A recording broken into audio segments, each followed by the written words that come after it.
In the framework of a multiple regression model, we have observed that all the variables are affecting the dependent variable along with an error term.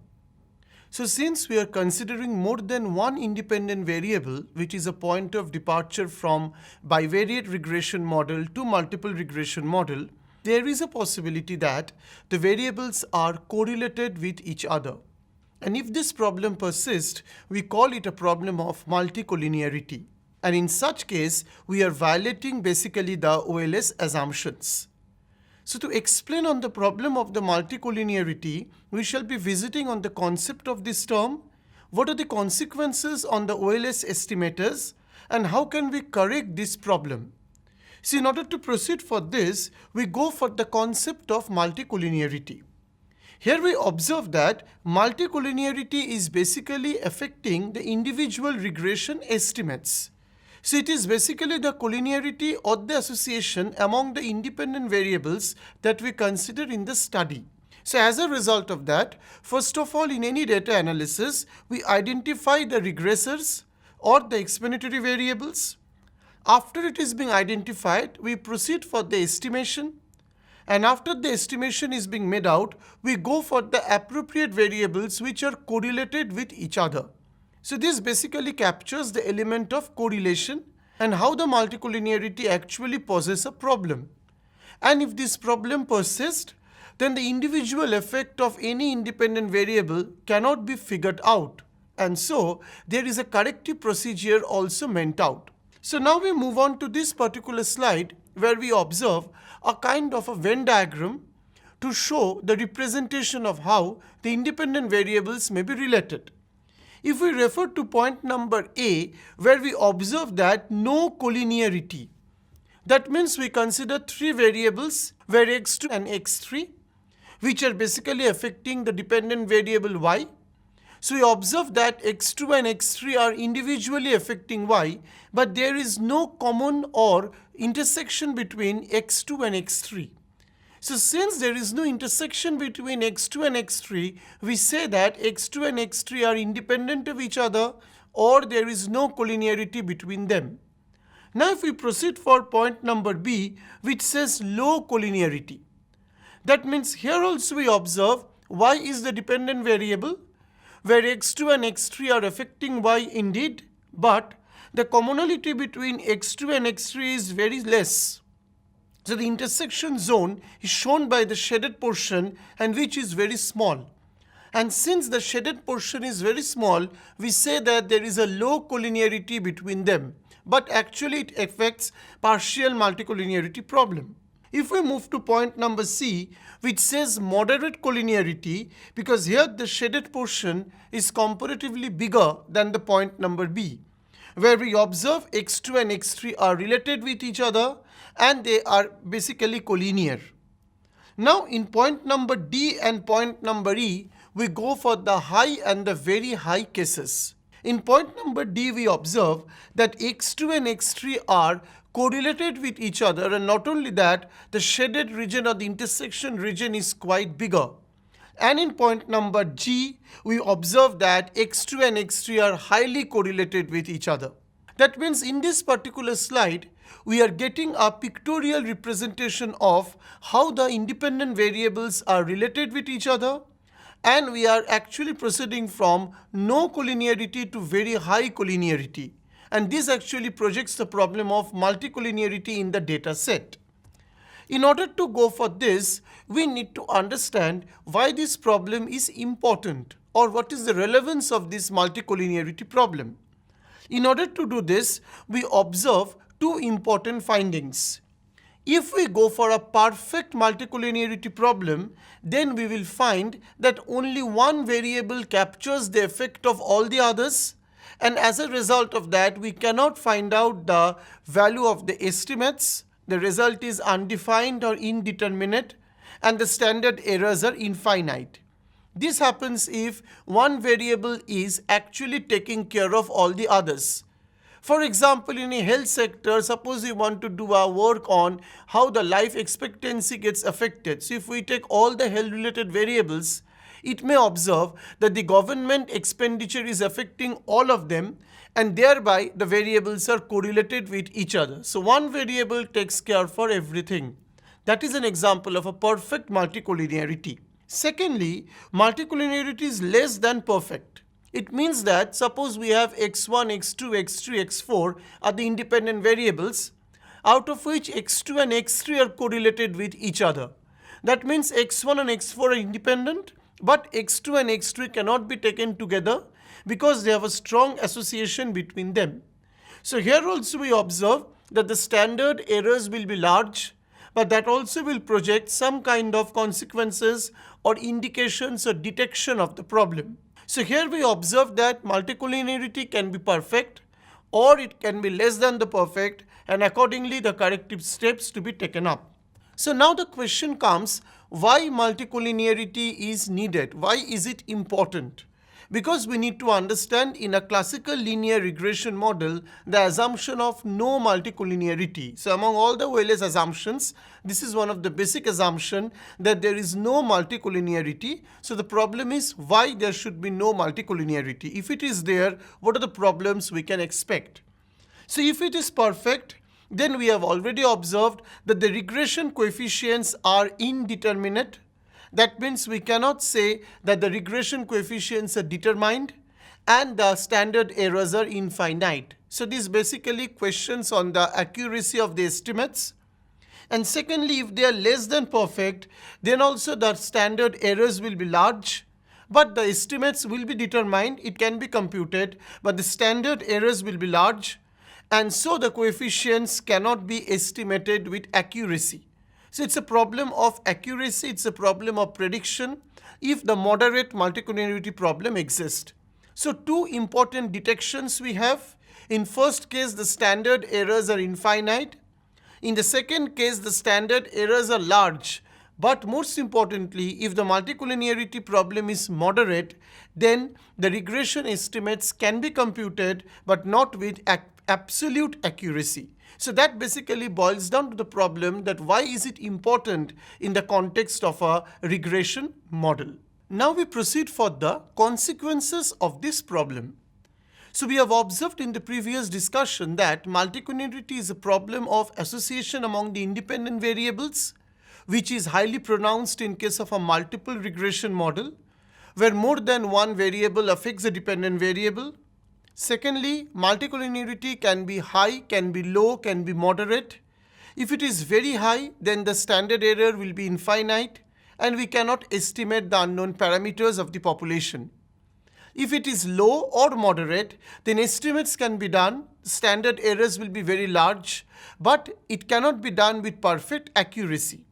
So now we are going to proceed on what are the consequences of this problem, because what way the estimates are affected if there is a presence of the problem of multicollinearity. So to come for the consequences, the first one we look for the best linear unbiased estimate property, which we say the blue property. So in the presence of the multicollinearity, the blue property will be restored, but the OLS estimates will have large variance and covariance, and because the variance will be very large, precise estimation will be difficult. That means if the variance is very high, that means the dispersion or the variability of each observation from its mean will be on the rise. So as a result of that, large variances will affect the problem, and this will keep on consistently affecting the statistical significance of the unknown parameters. So the very first problem is very clear that the OLS estimators have the large variance, and that is one of the detection of the problem that this is present in the data set. Secondly, we talk about the consequence 1, where because of the large variance, the confidence intervals tends to be much wider. So if the confidence interval tends to be much wider, then as a result of that, the null hypothesis rejection will be actually very less. So this type of problem will result to insignificance of the explanatory variables. Because if the standard error is very high, then automatically the value of the test statistic will be small. Because we know by test statistics, standard error lies in the denominator. So if the denominator is on the rise, then the value of the ratio will fall. That is, the any kind of test statistic, whether it is t-test or any other test, that will keep on falling. And as a result of that, it will not be able to exceed the table value. So the consequences is very clear that the estimated coefficient will be insignificant. So there will be a greater possibility of the acceptance of null hypothesis, and which is also reflected in the wider confidence interval. Because in the confidence interval theory, if the value of the test statistic lies within the range, then the null hypothesis gets accepted and the estimate becomes insignificant. So the first consequence is about the standard error or the standard variance, which is very, very high in this case, which will make the estimate to be not to be precise or difficult. Second one is regarding the possibility of the acceptance of null hypothesis, or less possibility of the acceptance of alternative hypothesis, which means that the confidence interval will become more and more wider, and thereby the estimated coefficient will not be significant. Keeping track of these two problems, the third consequence is about the t ratio. The t ratios, which means the value of the t statistic of more than one variables, will be statistically insignificant. This is an indication that multicollinearity is present in the data set. So in order to detect the problem, we have to check whether in a 4-variable regression model, where there is 4 independent variables affecting the dependent variables, almost 3 of them are insignificant. This is an indication that multicollinearity may be present in the data, because the t values are insignificant one after the other. So which means that the variables are correlated with each other. So this is one of the detection of this problem, and automatically this is one of the consequence of this problem. Fourthly, we observe another very, very important observation, very crucial observation, that R square is very high. We know that capital R square stands for the overall significance of the model. That means how all the variables or the slope coefficients jointly explain the variation in the dependent variable, and thereby overall what will be the nature of the R square or goodness of fit.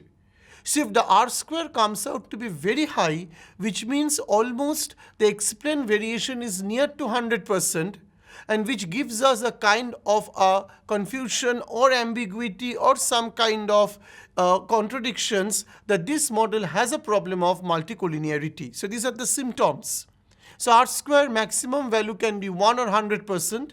If R square becomes 98% or 97%, it's an indication that somewhere there is wrong in the data, or the variables are associated with each other. So two very, very important indications of the problem or the detection of the problem. The first problem is regarding the t values which are insignificant, and secondly R squared is very high. So these two are indicating that somewhere or the other multicollinearity problem is very much present in the data set. So OLS estimators and the standard errors can be sensitive to small changes in the data.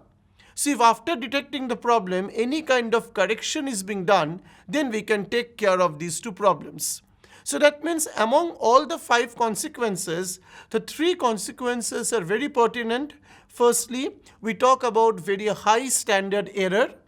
Secondly, because of high standard error, the range of confidence interval becomes wider, which makes acceptance of the null hypothesis to be more and more pronounced. Thirdly, the t ratio will be very, very less, which means the computed value will be much less than the table value, which will accept the null hypothesis, which means that the estimated figure is insignificant. And finally, the goodness of it is very high. That means all the variables are together affecting the dependent variable, and the explained variation is close to 100%. So if these two events occur simultaneously, one, very, very low t value and very high R square, then we can confirm that multicollinearity is present in the data set. So this calls for some of the rules of thumb for detecting the problem of multicollinearity. So the first rule of thumb is actually being detecting the problem, which means high R square but very few significant t ratios. So in a multiple regression model, we generally work with 5 to 6 independent variables. And among 5 to 6 independent variables, we observe that only 1 or 2 variable is significant and others are all insignificant, but capital R square is very high. So this gives us a problem to recheck about the estimation process, to recheck about the data or about the variables, because this is a clear indication of multicollinearity problem. That means individual t-test or the partial slope coefficients are actually not statistically significant from 0, and which makes t ratio to be very low but capital R square to be very high. Secondly, we observe about the pairwise correlation. Because before running the regression procedure, as per the steps, we need to go for the scatter plot and we need to check for the correlations. So if we observe that there is a high pairwise correlation between the regressors, then definitely we will be not taking all the variables together in the regression method. We will drop or we will consider one at a time. Because from the correlation matrix, if the value of the correlation coefficient appears to be more than 50% or near to 1, like 86% or 89% or 90%, it's a clear indication that those two variables cannot be taken together in the regression estimation exercise. So this is actually the importance of pairwise correlation, which also detects the problem of multicollinearity. Then we have the problem in case of the simple correlation or the partial correlation. So if we look at the partial correlation, then also it's an indication that multicollinearity may be a problem. So this goes for examination of partial correlations. So partial correlations means that the regression of y on x2 when x3 and x4 are remaining constant. So under this condition, again we find out capital R squared is very high because y is regressed on x2, x3 and x4 are given. If capital R square is very high, but the individual partial correlation coefficient, that is the small r square, when it is done between x1 and x2, x3, x4 are kept constant, or done between x1, x4 on x2 and x3. So when these are done in pairwise manner, but the partial correlation coefficients, and if they appear to be very low, then also it's an indication that the variables are highly correlated. So in case of partial correlation coefficient, the symptom is they are very low, but capital R squared is very high. So two important symptoms. The first symptom is very low t value, but high capital R square. Second symptom is there is very, very high correlation coefficients. But if we look at the partial correlation coefficients among the variables, they are low, but capital R square is high, which can actually detect the problem of multicollinearity. So in order to go for the problem of multicollinearity, we need to devise about the corrective measures. What can be the corrective measures to get rid of this problem? Now we proceed for some of the factors or some of the steps to diagnose this problem. Because first of all, we have to identify the problem, detecting the problem. We have already done on the consequences of this problem.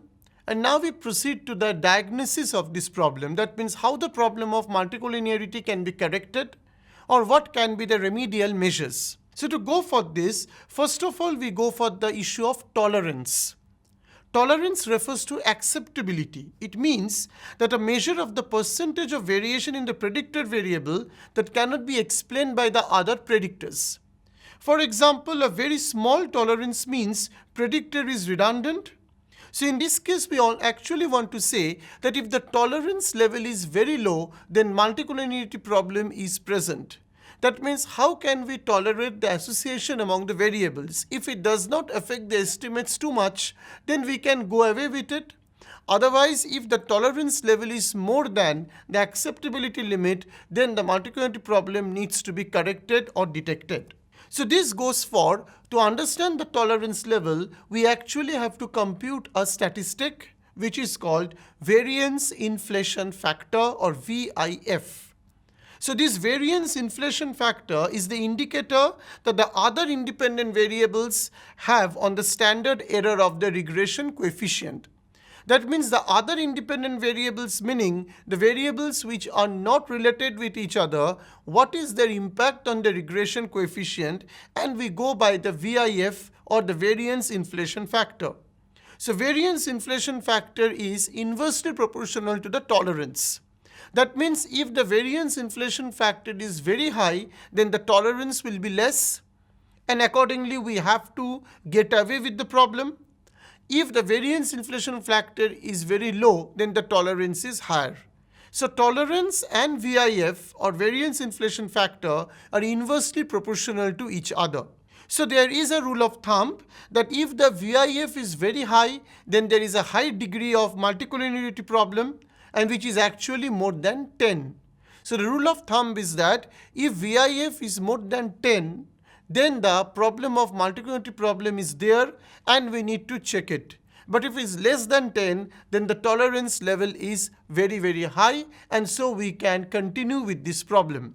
Otherwise, if it is more than 10, we need to drop it. So this particular table or this particular result actually identifies whether the problem is there or not. So we observe that for the x1, x2 and x3 are the three independent variables. For x1 and x3, we find out that the VIF is 2.72 and 2.51 respectively, and they are less than 10. But for variable x2, it is 14.865. So this basically points out it's more than 10, so we cannot continue x3 in the data. We either have to run x3 separately or x3 has to be dropped from the data set because it is indicating the problem of multicollinearity. Now we observe the remedial measures. So what to be done finally? So what can be done if the multicollinearity problem is serious? That is how we project the problem. Because if the problem happens to be a serious problem, what can be done? First solution is no action, because we cannot actually eliminate the total data set. So you have no choice over the data. Either you have to go for a bivariate regression one at a time. So we cannot continue with the multiple regression model given the peculiarity. So this is one of the basic problem that we have to carry out with the multicollinearity problem, and there is no way out. And secondly, we need to follow some rules of thumb. And that is one of the corrective measures which can go for. So the first corrective measure is that increasing the sample size. So if the sample size is increased, then it might happen that the variance inflation factor will become less. This is because covariants are inversely related to the sample size. Because if we refer to the covariance expression, then sample size comes in the denominator. So with the rise in the number of observations, the covariance will fall. So association among the variables will be less. So the solution works only when multicollinearity is due to the measurement error. Measurement error means there are lots of omitted variables which were not taken up. Now as I increase the sample size, as I increase the number of independent variables, those are incorporated. Or it exists only in the sample and not in the population. Because if it is in the population, it's a perennial problem. If it's in the sample, then increasing the sample size can remove the problem of multicollinearity. Secondly, which is done by most of the times or majority of the times, this technique is followed by dropping one of the collinear variables. That means we are going to drop the variable which is basically creating the problem, and we are basically running the regression one at a time by dropping the variable. This is one of the most important steps that is followed to detect and to correct the problem of multicollinearity. Substitution of lagged variables are also being done. So if we have a distributive lag model where the lag dependent variable can be used, then if we substitute by the lag dependent variable, then this problem can be eradicated or can be eliminated. We can also add on some of the external variables to or control variables for this problem so that they are treated as instruments and they can capture the problem of multicollinearity. Or we can also add some additional equations in the model. This is done in a simultaneous equation modeling. Some additional models can be taken up. Or there can be a method of principal component analysis where the variables are converted to different components Each component is an aggregation of the variables and the components are not correlated with each other. So this is one of the most common exercise that is being done if there is a problem of multicollinearity. So when we come to the sum up of this particular module, we observe that first of all this module deals with the definition and the concept of multicollinearity, which means association among the variables, which basically ranges from no collinearity to very high collinearity. Next, we talk about the consequences. The consequences are very clear. Firstly, T ratios are very less. Secondly, capital R squared is very high. Thirdly, the partial correlation coefficients are very low. And fourthly, majority of the independent variables are statistically insignificant. This is an indication. And then we have the solutions. So in the solutions, one way is to drop the variable. The other way is to go for the principal component analysis. The other way is to increase the sample size so that the problems can be eradicated. And in that way, the OLS estimates will be found to be consistent and there will be accuracy, or it can be done with a precise of the total estimates after the OLS.